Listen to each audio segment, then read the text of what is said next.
Di antara sadar dan tidak sadar, saya melihat fisiknya yang sudah sangat kurus, kondisinya semakin menurun. Saya membisikkan di telinganya. Sampai di depan ruang UGD, begitu lepas dari tangan saya, itulah nafas terakhir ibu saya.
Shalom, perkenalkan saya Denis Kusuma Putri, usia saya 44 tahun. Saya sudah menikah dan saya sudah punya satu anak, laki-laki. Saat ini anak saya usia 20 tahun, sedang berkuliah di satu universitas swasta di Jogja. Saya adalah warga GKJ Sumber Surakarta yang sejak tahun 2019 bergereja di GKJ Ambarukmo, tepatnya di wilayah 4. Saat ini saya ingin berkesaksian mengenai hubungan saya dengan seorang yang kita sebut dengan ibu. Cerita saya berawal di tahun 2005. Pada saat itu saya berkesempatan bekerja di sebuah LSM yang bergerak di bidang hukum. Dan saat itu kami sedang membantu untuk pekerja seks komersial untuk anak-anaknya mendapatkan akte kelahiran. Jadi meskipun anak-anak itu dilahirkan tanpa ada satu pernikahan, setiap anak di Indonesia berhak untuk mendapatkan pendidikan dan salah satunya syarat utamanya adalah akte kelahiran. Di situ kami, yayasan kami membantu anak-anak tersebut untuk mendapatkan akte kelahiran sebagai syarat untuk masuk sekolah. Dan ternyata saya banyak belajar di situ, meskipun saya di situ administrasi, tapi banyak pengetahuan yang saya dapatkan di yayasan tersebut. Dan ternyata akte kelahiran tersebut bertuliskan akte kelahiran istimewa, karena tidak ada satu pernikahan. Jadi di situ tertulis anak dari seorang perempuan bernama. Jadi tidak ada, kalau akte yang sewajarnya ada nama ayah, ada nama ibu, itu ditulis akte kelahiran istimewa anak dari seorang perempuan bernama.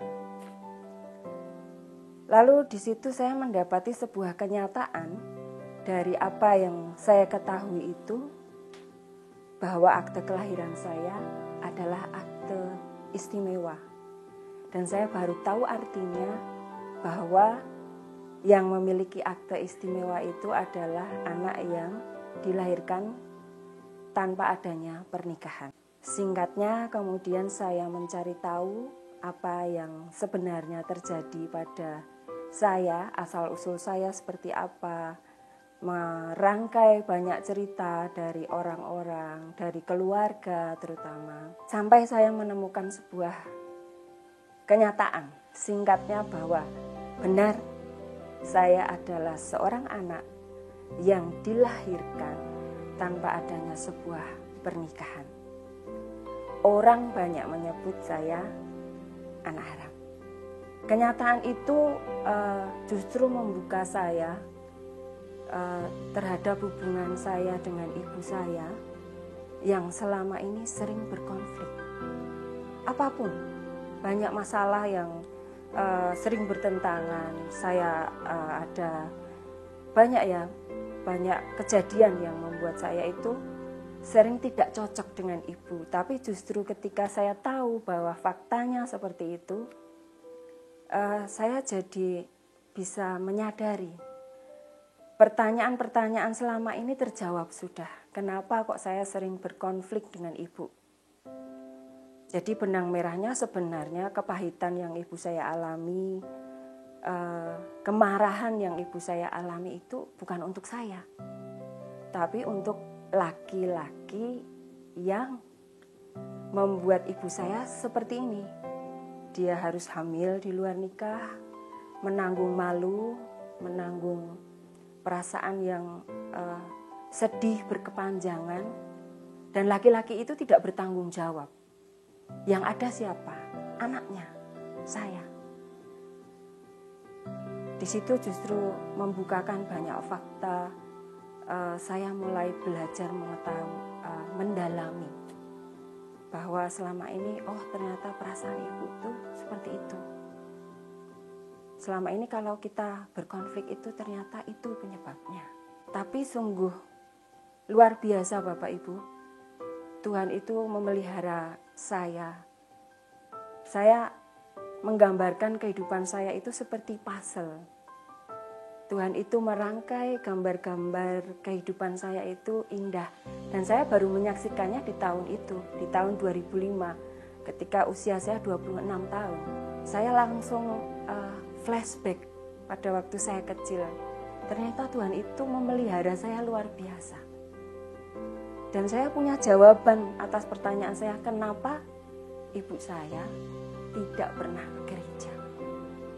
Penghukuman sosial itu nyata. Ada perasaan mungkin ibu saya malu, takut tidak diterima di lingkungan, tapi justru saya bisa memahami itu. Dan luar biasanya, Tuhan menaruh saya di antara orang-orang baik. Waktu kecil saya hidup di di depan asrama polisi Manahan di Solo. Saya sering bermain di dalam asrama tersebut karena teman-teman SD saya waktu itu banyak yang putra-putranya bapak polisi itu yang pada dinas dan bertempat tinggal di asrama tersebut. Kemudian saya bertemu dengan kakak kelas saya yang Kristen dan dia mengajak saya untuk persekutuan doa. Denis, besok kalau hari Sabtu ikut aku ya. Kita akan persekutuan doa. Dan memang setiap Sabtu malam minggu di asrama tersebut ada persekutuan doa. Persekutuan doa keluarga di mana semua anggota keluarga ada ayah, ada ibu, ada eyang, ada cucu. Dan benar-benar kami semua dilibatkan. Dan Denis kecil itu pun dilibatkan. Ketika, ayo Denis, baca ayat, bagaimana cara membuka Alkitab, bagaimana memimpin doa Bapa kami, itu sesuatu yang sangat membanggakan bagi saya pada waktu itu. Dan keluarga yang paling dekat dengan saya ada namanya keluarga Eyang Tarso. Beliau juga pensiun polisi yang masih tinggal di asrama tersebut. Eyang Tarso ini juga lah yang mengutus putranya. Saya masih ingat namanya Mas Emut. Emut dalam bahasa Jawa artinya kelingan. Emut. Mas Imut ini setiap hari Minggu dengan sepeda jengkinya akan menjemput saya pergi ke sekolah minggu untuk diajak ke sekolah minggu. Dan demikianlah Tuhan merawat saya, menumbuhkan iman saya di GKJ Sumber ini sampai saya tumbuh dewasa menjadi remaja, kemudian pemuda, belajar sekolah, mengajar sekolah minggu sampai terakhir tahun 2019 sebelum saya pindah ke Jogja, saya dalam periode 2016 sampai 2019 menjadi majelis pendamping di GKJ Sumber, pendamping sekolah minggu. Dan 2019 selesai, saya kemudian pindah di Jogja. Demikian Tuhan luar biasanya.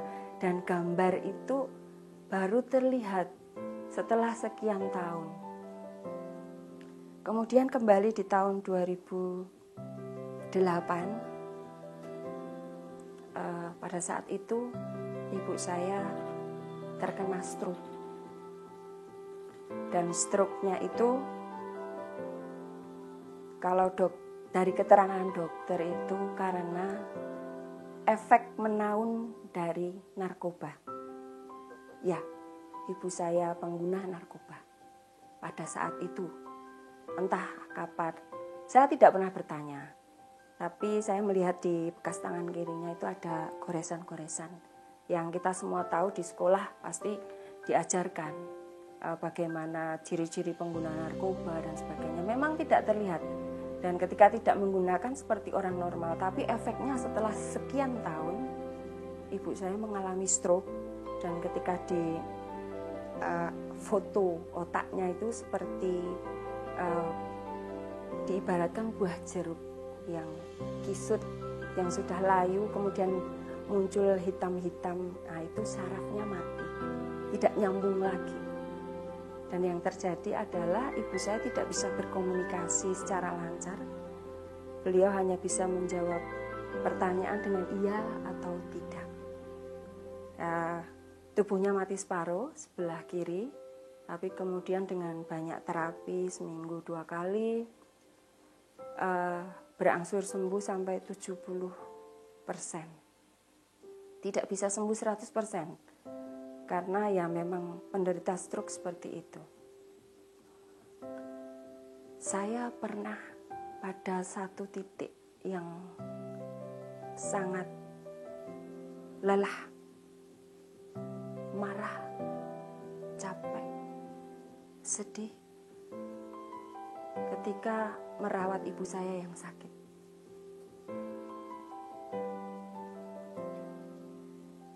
Yang ada di pikiran saya itu, kenapa? Saya dulu ditinggal-tinggal karena memang ibu saya ada satu waktu itu menitipkan saya di tempat simbah itu. Ya hanya saya, tidak ada ibu saya tidak ada di situ karena beliau harus pergi keluar kota bekerja.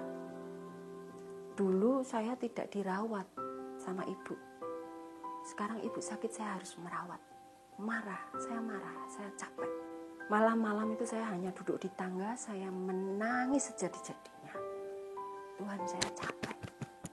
Ini kapan selesainya? Saya capek, Tuhan.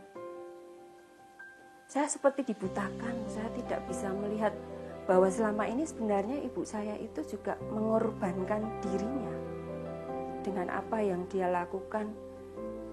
Karena sepanjang hidupnya ibu saya tidak pernah menikah. Hidupnya hanya untuk saya, untuk merawat saya. Pergi keluar kota bekerja juga mencari nafkah untuk saya dibutakan itu. Saya marah, saya capek. Saya sampai berdoa sama Tuhan, Tuhan kapan ini selesainya? Saya capek Tuhan. Tapi dalam perenungan saya kemudian saya merasa ada jawaban Tuhan. Kalau saya bilang capek, kemudian Tuhan menjawab, oke Denis, kamu capek ya? Ya udah, kamu pulang, ikut saya. Saya seperti mendengar jawaban Tuhan seperti itu, saya takut. Lah kalau saya pulang, jawaban Tuhan selesai, itu berarti saya pulang Tuhan. Bagaimana anak saya? Bagaimana suami saya? Setelah itu saya tidak pernah lagi bertanya pada Tuhan, kapan ini selesai?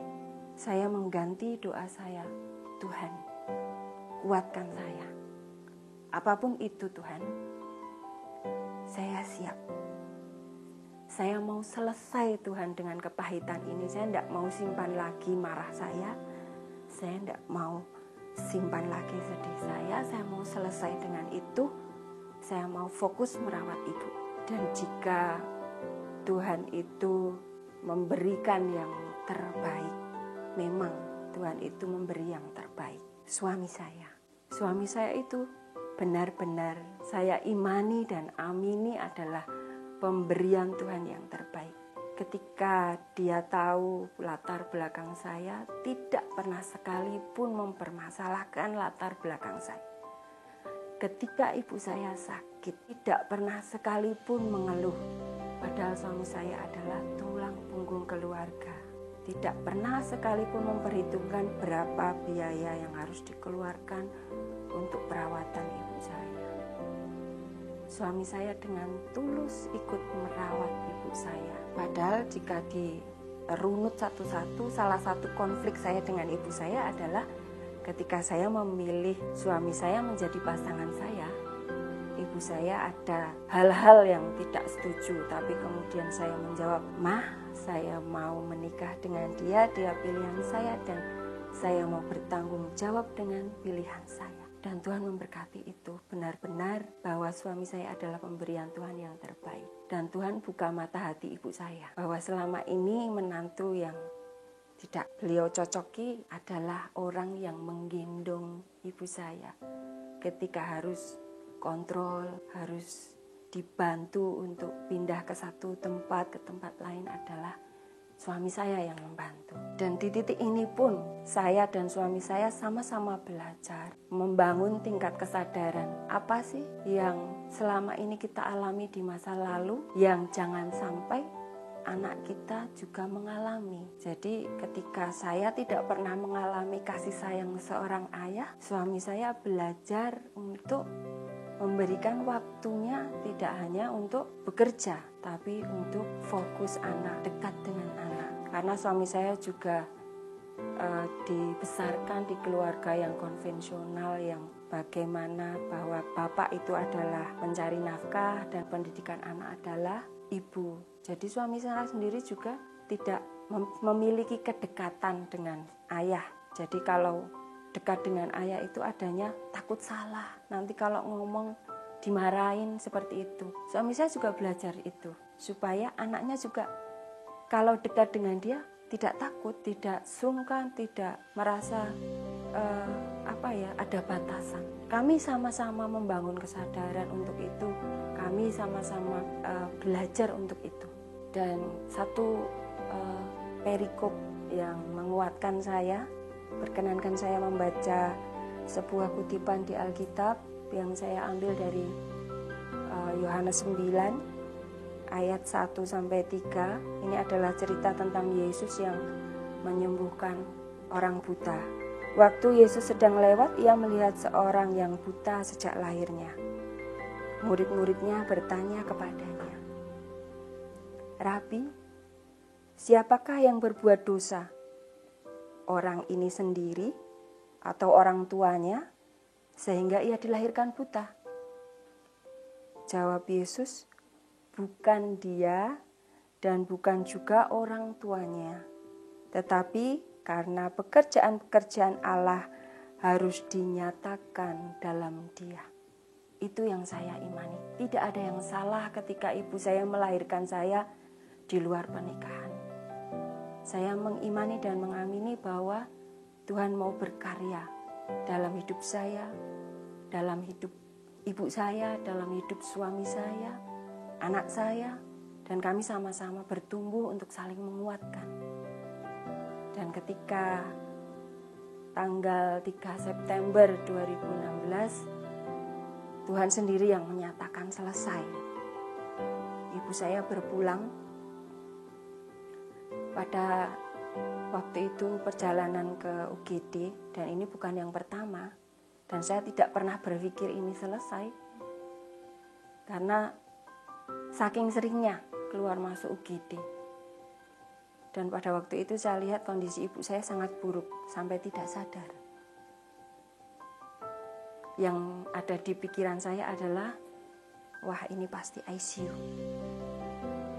Nanti satu malam ICU itu kami harus menyediakan sekian, belum obatnya. Yang ada di pikiran saya itu. Di mobil dalam perjalanan, nafas ibu saya sudah tersengal-sengal.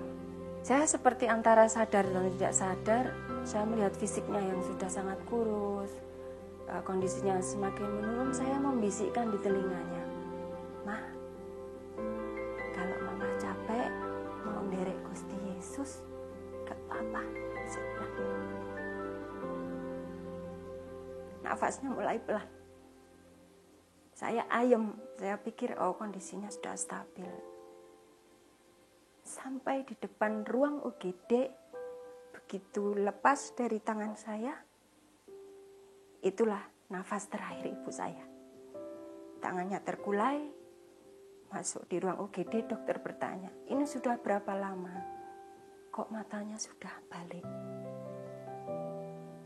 Wajahnya sudah biru." "Enggak, dok, tadi di jalan masih bernafas."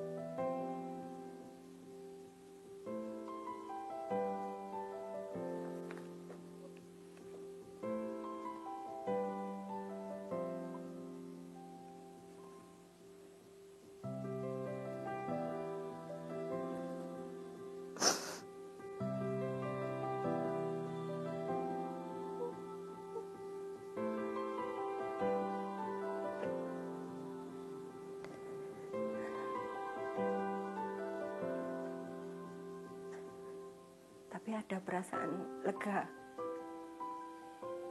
bahwa Tuhan menyelesaikannya dengan baik. Apakah ibu saya ke gereja? Iya.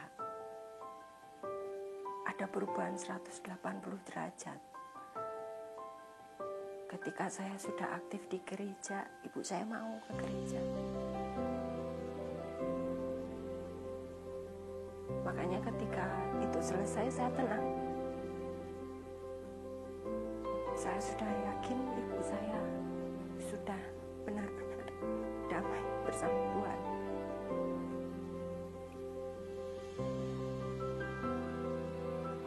Dan ketika saya menggambarkan bahwa kehidupan itu seperti puzzle, gambarnya belum selesai. Karena perjalanan hidup saya masih berjalan. Tapi mungkin saat ini keindahannya baru terlihat setengah. Kalau sudah full gambarnya terlihat, berarti saya juga sudah selesai. Dan saya mengimani dan mengamini apapun yang Tuhan berikan kepada saya. Dan jika saat ini Tuhan izinkan saya untuk mengalami hipertiroid dan kelenjar tiroid saya sudah diangkat semua, saya tetap mengimani, saya tetap percaya bahwa ada pekerjaan Tuhan yang sedang Tuhan kerjakan dan belum selesai. Tapi saya belum bisa melihat gambarnya. Tapi ketika kemarin-kemarin saya sudah melihat keindahan itu, bagaimana Tuhan memelihara saya yakin dan percaya bahwa nanti akan indah pada waktunya. Bapak Ibu, kiranya kesaksian saya ini bisa kita pakai untuk saling menguatkan. Kita saling membangun kesadaran bahwa apa yang Tuhan berikan itu memang tidak selamanya indah. Karena kita belum tahu gambarnya. Cukup yakin dan percaya bahwa pekerjaan-pekerjaan Tuhan sedang Tuhan kerjakan dan akan nyatakan.